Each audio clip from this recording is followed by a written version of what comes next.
खामोश बाग का माली,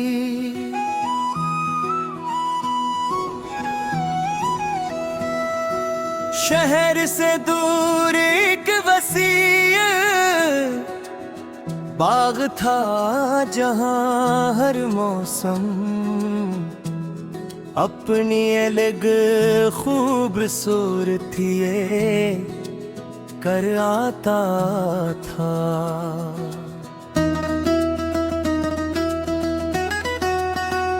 बाहर में रंग बिरंगे बेफूल खिलते गर्मियों में आम,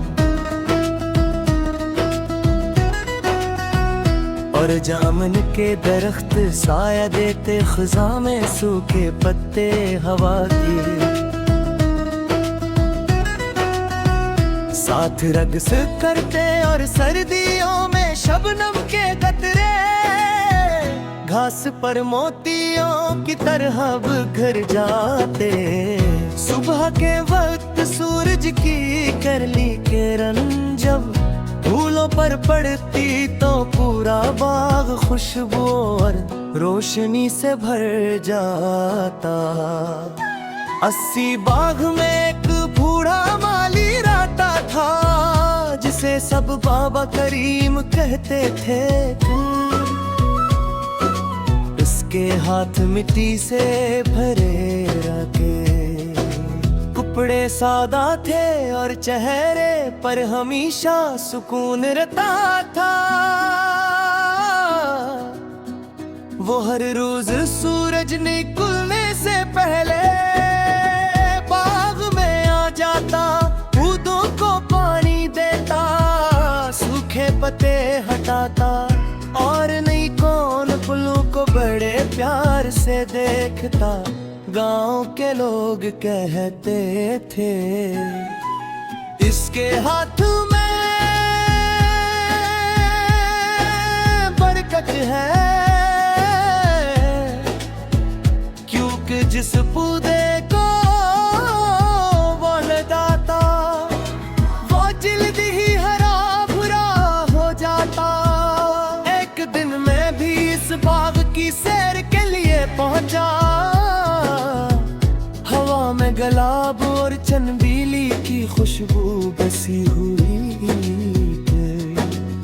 मैंने बाबा करीम को सलाम किया, इन्होंने मुस्कुरा कर जवाब दिया और रीक पुरानी लिख रही थी बेंच पर मेरे साथ बैठ गए। कुछ देर हम दोनों खामोशी से तितलियों को फूलों पर मंडलाते देखते रहे। फिर मैं पूछा,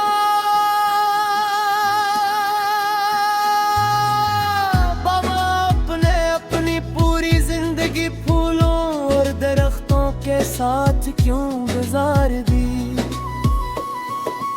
इन नीमों ने एक नन्ही कोर पल को देखते हुए कहा, जो जिंदगी अगाना सीख ले वो नफरत कभी नहीं भूल सकता।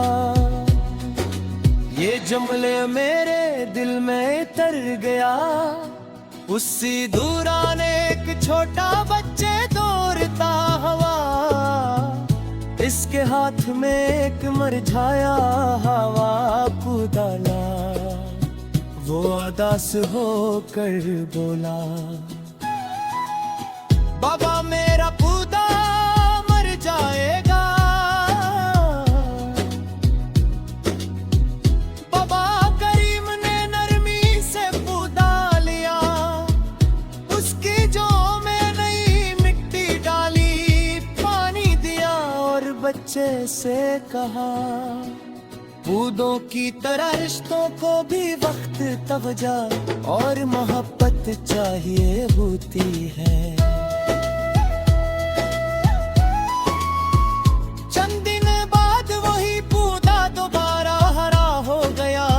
बच्चा खुशी से झूमे था।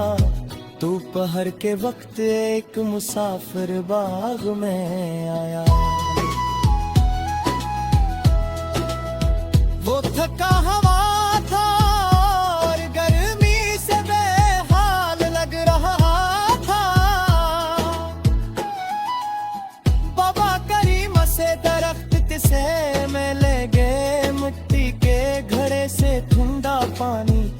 लाया और ताजा फूल पेश किए। मैंने पूछा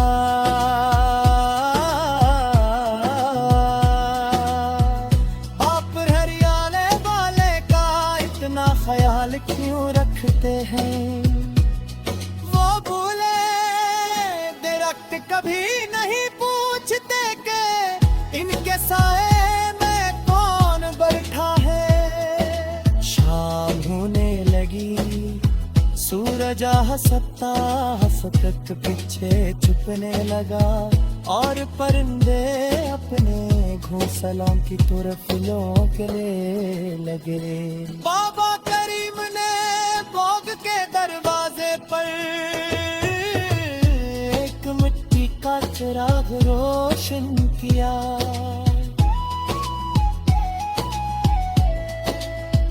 मैंने पूछा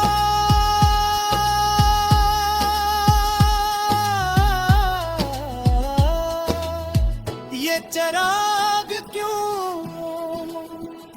उन्होंने मुस्कुराकर हुए कहा बबर कोई थका हमारा ही अंधेरे में आ जाए तो ऐसे मालूम भूख या सुकून अब भी जिंदा है। रात गहरी हो गई, चांदनी फूलों पर बिखर गई और हवा में रात की रानी की खुशबू फैल गई। मैंने आखिरी सवाल किया बाबा अपने जिंदगी से सबसे बुरा सबक किया सीखा? उन्होंने आसमान की तरफ तो जब में कहा भूल अपनी खुशबू अपने लिए नहीं रख दे, दरख्त अपने फूल खाती। और बारिश अप्रैलिया नहीं बरसती, इंसान की जब कोसरा के लिया सीना सिख में पोस्ते सुगदी बाद की कहा में हजार। फिर वो खामोश हो गए। मैं कीन पक्की के लिबास पर